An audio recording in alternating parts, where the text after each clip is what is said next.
Hello there, and welcome to the Noxlore YT. I am so glad you found your way here. For tonight, we shall drift through the corridors of one of the most magnificent empires the world has ever known, the mighty, mysterious, and unforgettable Roman Empire. Wherever you are, let this be your moment to unwind. Let the pace of the world slow, let the noise of the day grow distant, and let your mind soften like the flickering of torchlight against ancient stone. Though Rome may be long gone, its echoes remain all around us, in the cadence of our languages, the paths of our roads, the geometry of our architecture, and in stories carved into marble and whispered through the ages. Tonight, you will hear of vanished legions and household gods, of golden coins that crossed continents and feasts that lingered for days, of emperors whose lives were stranger than fiction. Some facts may surprise you, while others may feel like memories from a distant dream. But for now, just get cozy, take a deep, slow breath, and let us begin this soft, winding journey through the forgotten corners of the Roman Empire.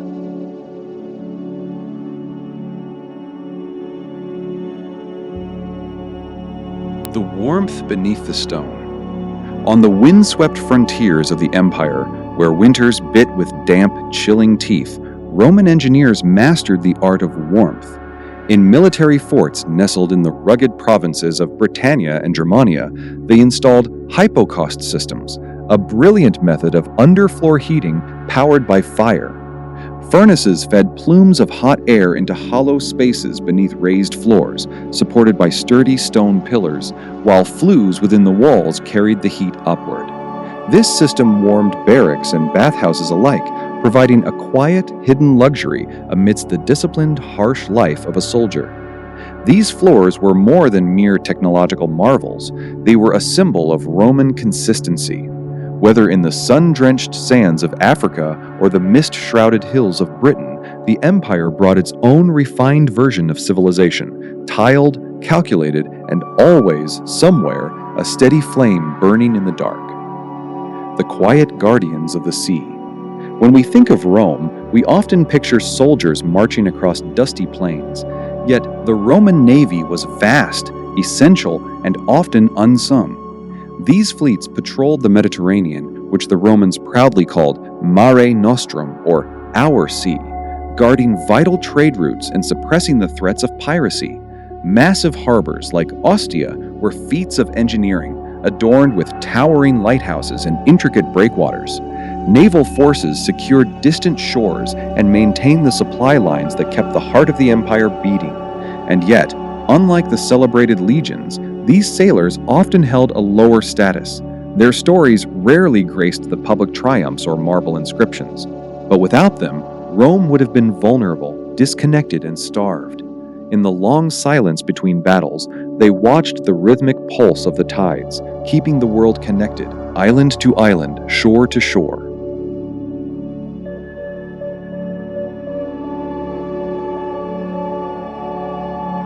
The celebrity of the arena. In the vibrant, chaotic world of the arena, some gladiators rose above their grim reality to become the ancient world's version of sports stars. The most skilled and charismatic fighters drew massive crowds, their names chanted in the stands and etched into the clay of oil lamps and household goods. Women scribbled notes to their favorites, while nobles wagered fortunes on the outcomes of a single match. These men were living contradictions, admired, exploited, and often trapped in a cycle of violence. Yet, for those who survived and won their freedom, there was the allure of honor. Some, like the gladiator Flamma, were offered their release 4 times, only to choose the life of the arena again and again. They embodied the complex soul of Roman entertainment, adored by the masses, yet forever barred from the full rights of citizenship. The unconquered North. To the Romans, the land north of Hadrian's Wall was a place of mystery and defiance. They called it Caledonia. Though they launched several ambitious campaigns to subdue these territories, the Roman Empire never fully mastered what we now know as Scotland. The tribes there were fierce and fiercely independent, moving through the rugged terrain with a tactical brilliance that left the legions baffled. Emperor Agricola led a grand campaign there around 80 CE, winning a notable victory at Mons Graupius, but Rome's hold remained fleeting. Later, the Antonine Wall was built even further north, yet it too was eventually abandoned. The terrain was too wild, the weather too harsh, and the resistance too constant. In the end, Rome simply pulled back, fortifying the border and leaving the mist-covered highlands of Caledonia unconquered, a quiet testament to the limits of imperial reach.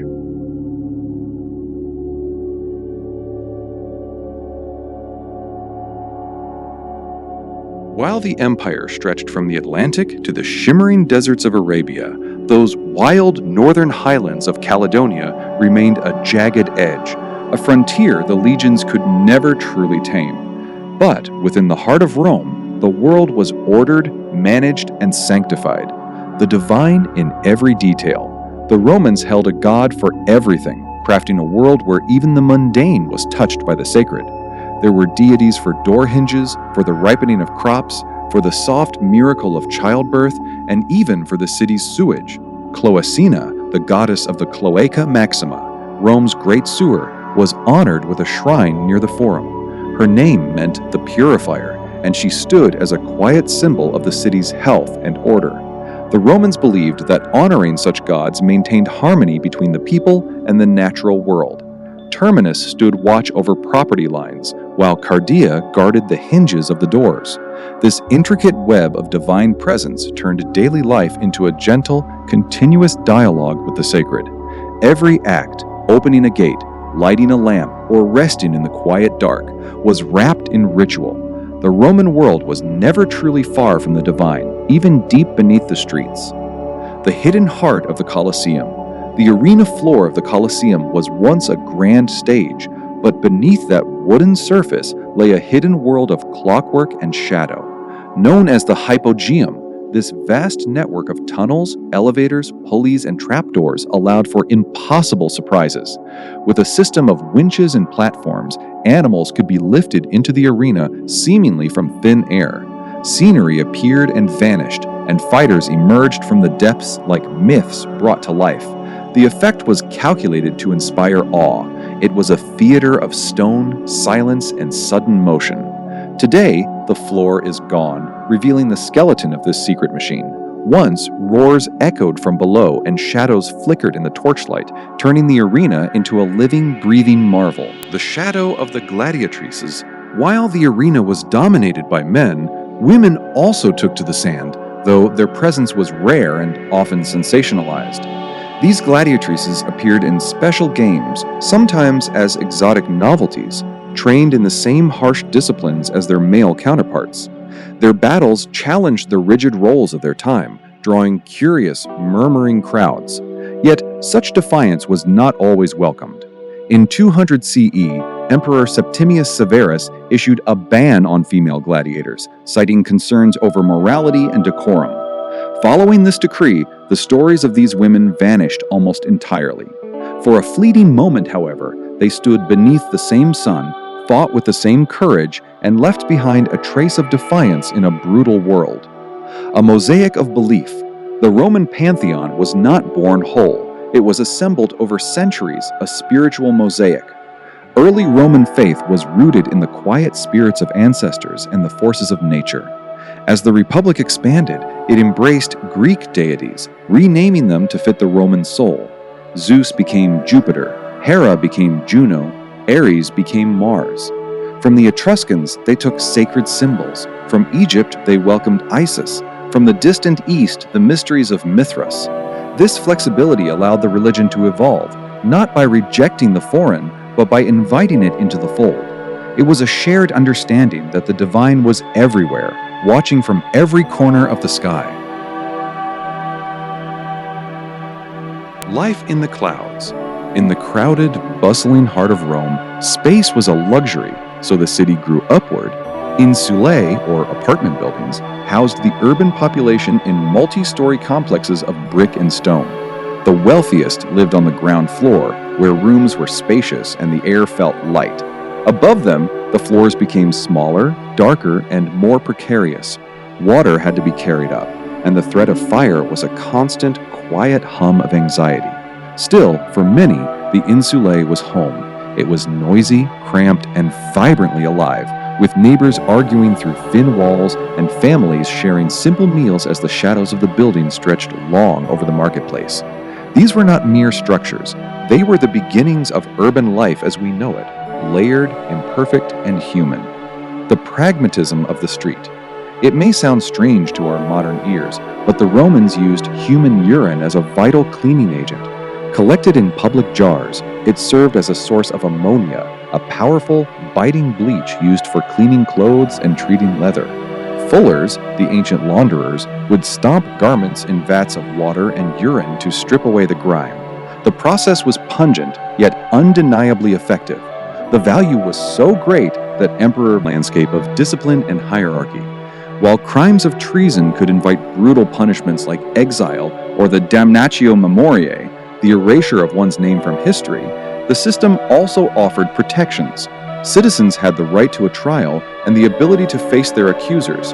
The 12 Tables, the earliest legal code, established a public standard for rights, while thinkers like Cicero later expanded the ideas of equity and due process.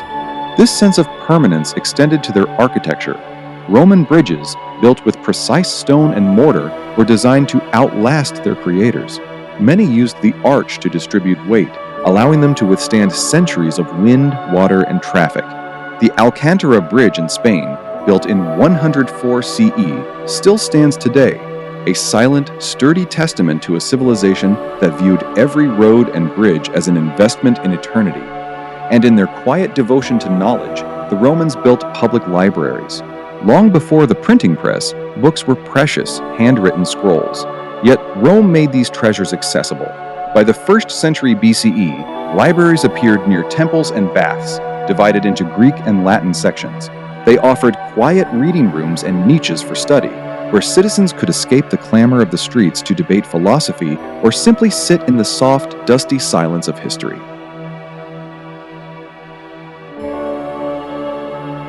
While the grandeur of Rome was visible in its marble monuments, a quieter, more pervasive power moved through the shadows.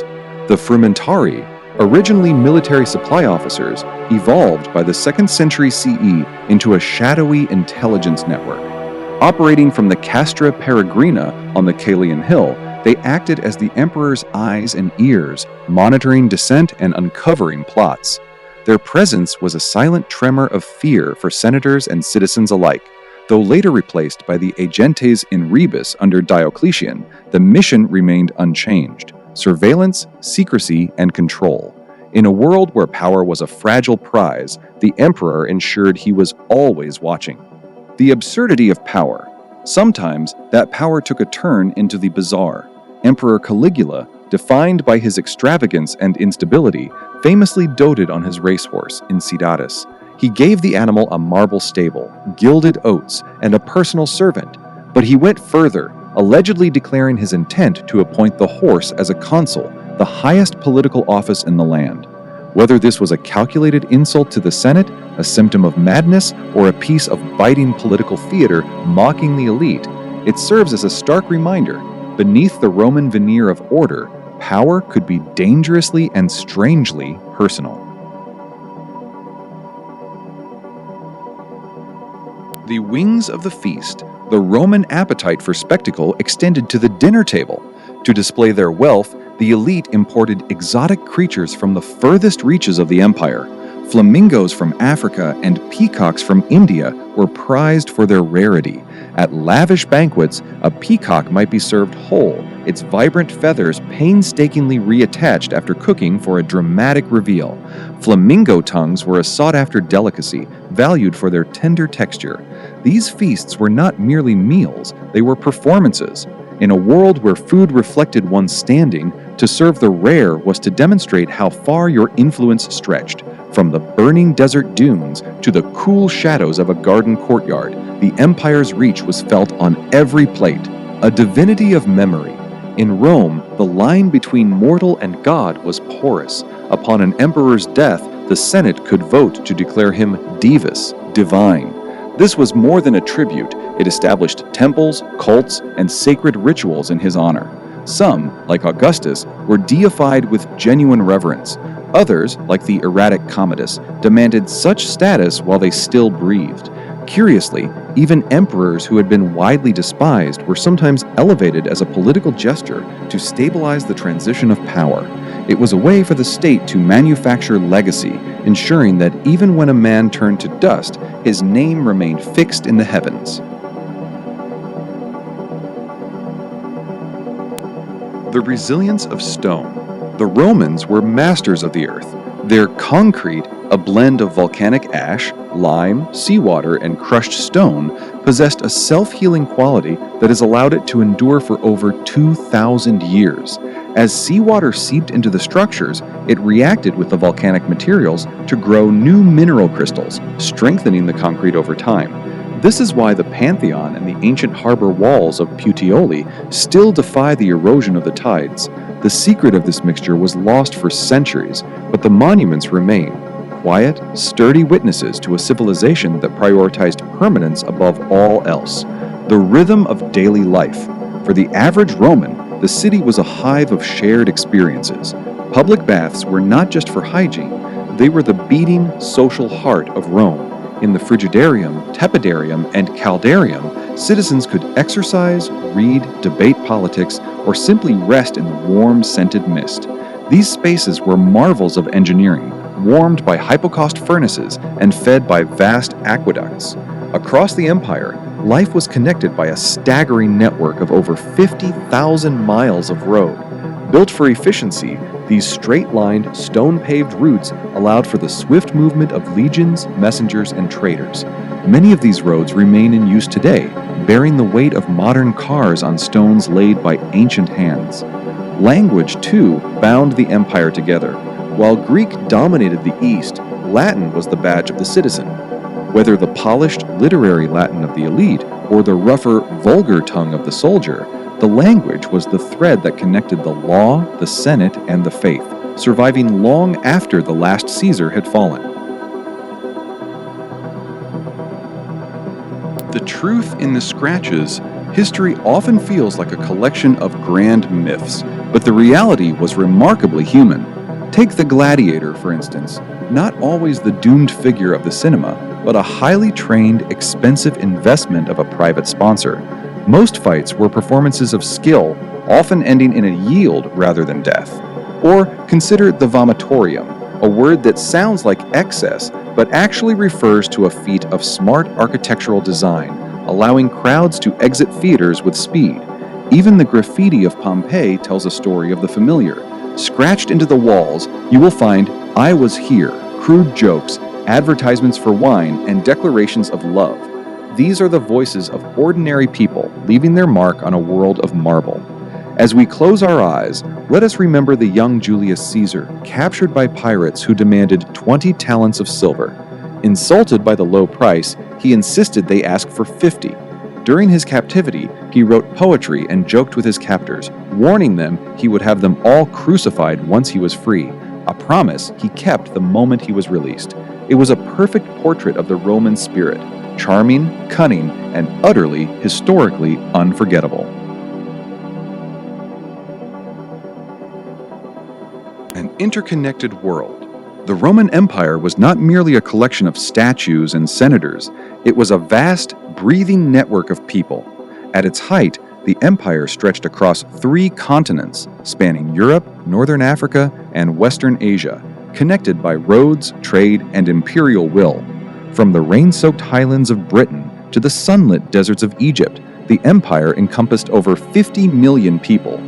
This enormous reach created a staggering mix of cultures, languages, and beliefs. Soldiers from Gaul might serve in Syria, while merchants from Carthage traded in the markets of Athens. Egyptian gods stood beside Roman ones in shared temples. It was not always a peaceful harmony, but a complex, interconnected web held together by infrastructure and cultural adaptation. Though the borders eventually crumbled, the roads, ruins, and ideas of Rome still stretch across our world today, quiet as footprints left in ancient stone. The cost of beauty. In ancient Rome, beauty came at a cost, and sometimes a deadly one. Pale skin was considered a status symbol of wealth and refinement, suggesting a life spent indoors away from labor. To achieve this, many Roman women applied white makeup derived from lead-based compounds.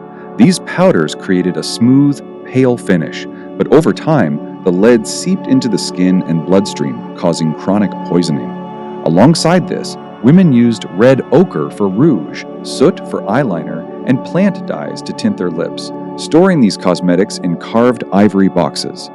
Beauty rituals were shaped by fashion and class, and while the dangers were not fully understood, the pursuit of elegance often outweighed caution. Vanity and vulnerability walked hand in hand beneath the painted surface of a Roman face. The Emperor's Table. To be an emperor of Rome was to live in splendor while walking in constant fear. Assassination was a frequent threat, and poison was one of the most insidious weapons. To guard against this, emperors employed pregustatores, official food tasters who sampled each meal before it reached the ruler's lips. These trusted servants tasted wine, water, fruit, and even medicine. Only if they survived did the emperor dine. This practice became common during times of political unrest, with some rulers turning to physicians and alchemists to create antidotes in advance, while the more paranoid might refuse food entirely if something seemed amiss. Even amidst golden goblets and exotic spices, danger lingered just out of sight, proving that in the palace, dinner could be a matter of life and death. The business of fire. In ancient Rome, firefighting was not always a public service. It was often a racket. The most famous force was organized by Marcus Licinius Crassus, one of the richest men in Roman history. His brigade would arrive at the scene of a burning building, but before lifting a finger, they would offer to buy the property from the panicked owner at a fraction of its value.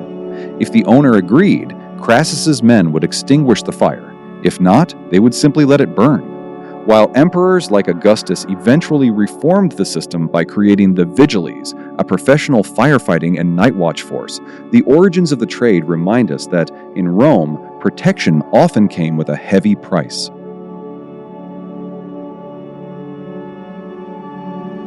Gods among men. The line between emperor and deity was thin, but some rulers stepped across it with theatrical flair.